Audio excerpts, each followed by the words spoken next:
Jacob Scipio. We're filming The Expendables, and I play Galan. Galan is one of the new members of The Expendables. He's the son of Gal Gal, and in a lot of ways, he's his father's son. You know, he wears his heart on his sleeve. He doesn't necessarily think before he talks. I think a lot of his emotions come from his loins and his heart rather than his brain. Well, Galan's young, he's fresh, and like I said, he wears his heart on his sleeve, and he's not afraid to say what's on his mind, which I'm sure the other Expendables wish he wouldn't do. He's a bit of a divisive character in the Expendables group. I mean, it's one of those calls like when you definitely a pinch me moment.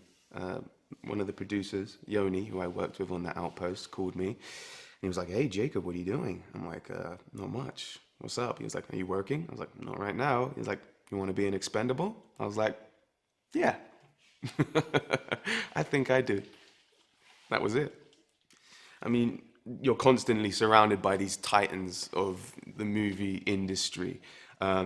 There's moments when you're kind of in these shots with these guys and you're looking down, when you're all lined up and you see, oh, there's 50, there's Sly, there's there's Jason, there's Megan, and the list just goes on and on. Everyone involved in this is a legend within their own right, and I'm just happy to be invited to come and play.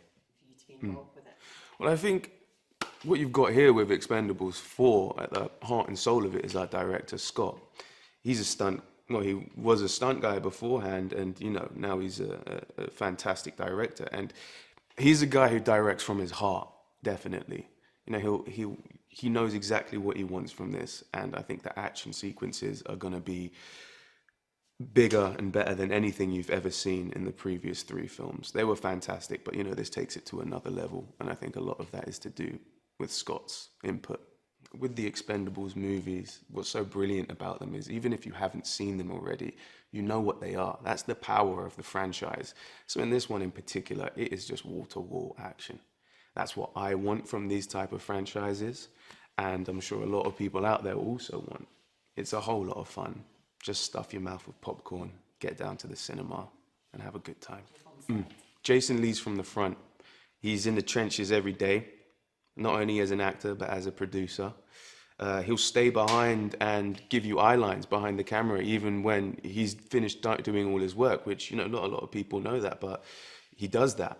And it's certainly a marathon, not a sprint, when you're number 1 on the call sheet. You're here every day, it's hard work, it's physical work, you're grinding away, mentally draining, but his energy's always up, and he's so inquisitive, and he wants to know everything what's going on in the set in a very interesting way, and it's a pleasure to watch him work and work with him.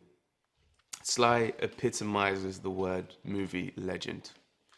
I mean, he's almost like a caricature of the movie star. I mean, I think the first time I saw him walk onto set, he's got so much presence, and rightly so, and he's there walking on set, smoking his cigar.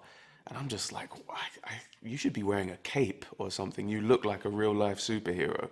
He is so sharp and quick-witted, and watching him come up with the one-liners on the fly is a sight to behold. He's so clever and knows exactly what the scene needs.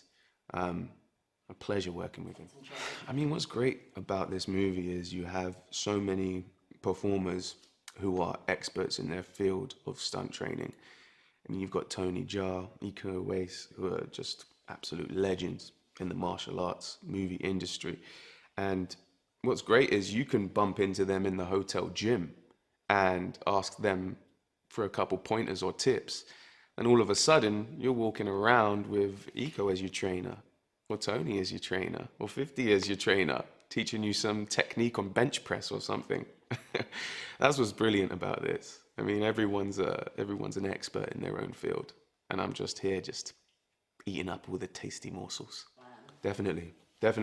I had this idea of making Galan into a modern swashbuckling gladiator Zorro. So I wanted a cape, I wanted a sash, I wanted a pistol, I wanted a sword, and I wanted lots of jewelry.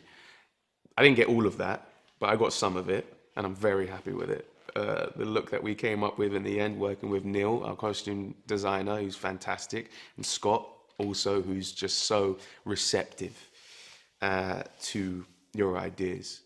I think we came up with a fantastic look for Galan. I think the fun thing about Expendables is that it crosses over generations. You have these iconic 80s, 90s, 2000s action movie stars who are still clanging and banging with the best of them to this day. But you also have a new generation passing through. So you've got a fun situation where you're honoring the old, I should say, but inviting the new into it. So it's a great mix, man. It really is, and I think it's gonna be enjoyable for all generations, whether you grew up watching Sly Stallone in the 80s, or you're a millennial and just discovering him. I mean, what rock have you been hiding underneath? Sly Stallone.